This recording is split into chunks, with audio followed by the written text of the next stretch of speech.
Hi, I'm Benedict Cumberbatch, and you're watching What TV? Hi, I'm Simon. And I'm Carl, and you're watching What TV? Hola, yo soy Zoe, and you're watching What TV. You think your world is safe. It is an illusion. Enjoy these final moments of peace.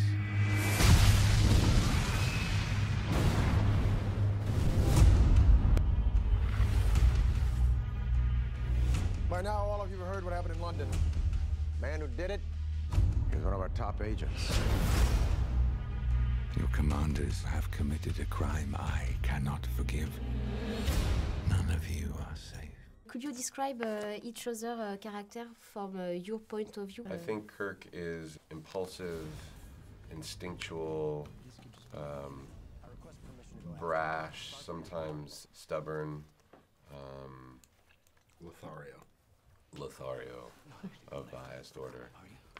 But also intelligent and also committed to good, responsible for a lot of lives, and interested in becoming a better person. She feels much more confident in what she's doing. She's much more familiar with all of her crew members. Her relationship with Spock is in a different, deeper level. And there's a great deal of respect that she has for her captain. I think Spock is a man of cold clinical reason who follows the rules at times to the detriment of friendships and relationships, and who is coming more into contact with the human side of him, which obviously is a place where he has experienced a great amount of pain. I play Dr. Carol Marcus, who has a PhD in advanced physics and is a weapons specialist. Leonard McCoy is a Southern gentleman and a top medical man, and he's kind of the third. In traditionally, there's a triumvirate at the center of Star Trek, and it's Spock, Kirk, and Bones, and you know, he's just a beloved character, deeply loyal, deeply, you know, very brave, and he's kind of the other woman to Kirk, really. Yeah. You know? It's a sweetness in that. I hope they play that more. Because Bones, he doesn't have much patience for Spock. You know, Bones in a way is even more an emotional person than Kirk. I think he's much more pragmatic. Simon plays Scotty, and he is the ship's engineer. That's it. That's all she wrote. Scotty is a miracle worker. Scotty is at the heart, very heart of the ship. He is what makes the whole thing work.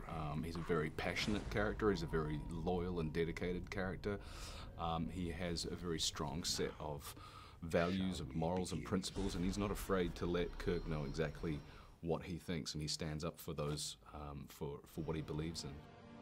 I think it is the first time you embody a character in an intergalactic universe. Yeah. How did you feel it? I really, really enjoyed it, because you can never quite, as a viewer, understand the thrill that it is to actually be surrounded by the environment. And JJ builds a lot of the environment. It's not all green screen, as you know from seeing the film. I mean, the ship itself is huge. The set of the ship was vast. So, and massive, extraordinary locations, the Budweiser factory and NIF in Livermore in California, this National Ignition Facility. So we went to places that feel futuristic. We were acting on sets that felt futuristic. When I first saw it on Sunday, the whole thing all together, I just couldn't believe how enjoyable it was just to see the whole thing come together. And while in this film there's a lot of kind of earthbound jeopardy, that's sort of a watchword for it, and it really does, it all comes back to, you know, homegrown problems, very much in my character's shape as well. It's still thrilling to see things happening in space. I mean, it is just extraordinary, and the level of effects and involvement you have with 3D and IMAX is just incredible. I think doing a second Star Trek, it's a little bit like going back at school. How did you feel it? It felt like going back to school, but going back to the class where you have your favorite teacher and you're going to be with all of your friends. And I loved that, because we genuinely did get along when we met in the first installment. And so coming back, it was coming back to work with your friends.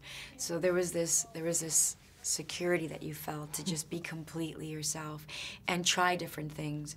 And if you were rejected, it's okay, because you were always going to be supported. And that's how I feel when I'm around all of them, because JJ establishes that kind of environment. I was very excited. I was quieted by it. There's a lovely expression, silenced to my name. We had waited a long time. You know, it had been 4 years since we had made the first movie, so I think all of us were ready. We knew it was going to happen for at least a couple of years before it actually did. So I was grateful. I was also grateful for the time away from it and to go and do other things. I get the sense if we do a third movie that there probably won't be nearly as much time between this one and that one. So it was nice to be able to go away and make other movies and other TV shows, and I've been producing films as well, which has been really gratifying in a totally different way. So I enjoyed the space, but I was also really excited to come back to it. Yeah, I found it quite surreal initially, actually, you know, to the first shot on the first day when we shot on the bridge of the Enterprise, and just looking around, and there's everybody dressed in the same uniforms, exactly the same extras, same crew, and it was so surreal. It was literally like being in a time warp. But, you know, once we got that first shot underway, I think that everyone really kind of just clicked right back into where we left off, and it was just so much fun. You embody a very Machiavellian character. Yeah. How did you prepare you? By not talking to any of the cast. No, I'm joking. On the days actually where it was quite serious, when I'm in the brig and they're interviewing me, I did actually have to shut myself away because I had so much fun with them. Before the film began, JJ gave a great pitch about the character arc and the involvement with the story and the story itself.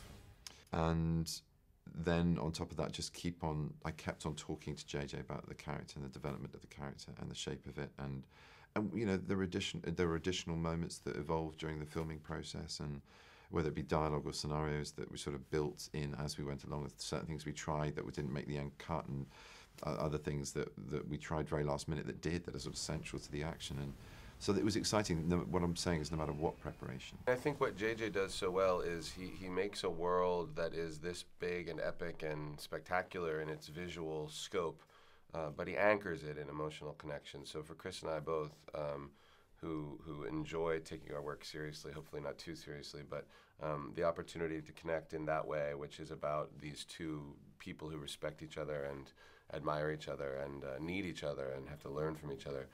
This movie was a particularly good journey toward that, and made me feel excited and grateful for the opportunity to explore that emotional landscape. Merci. Merci beaucoup. Merci. Yeah, Bonjour. yeah. Bonjour. Bonjour.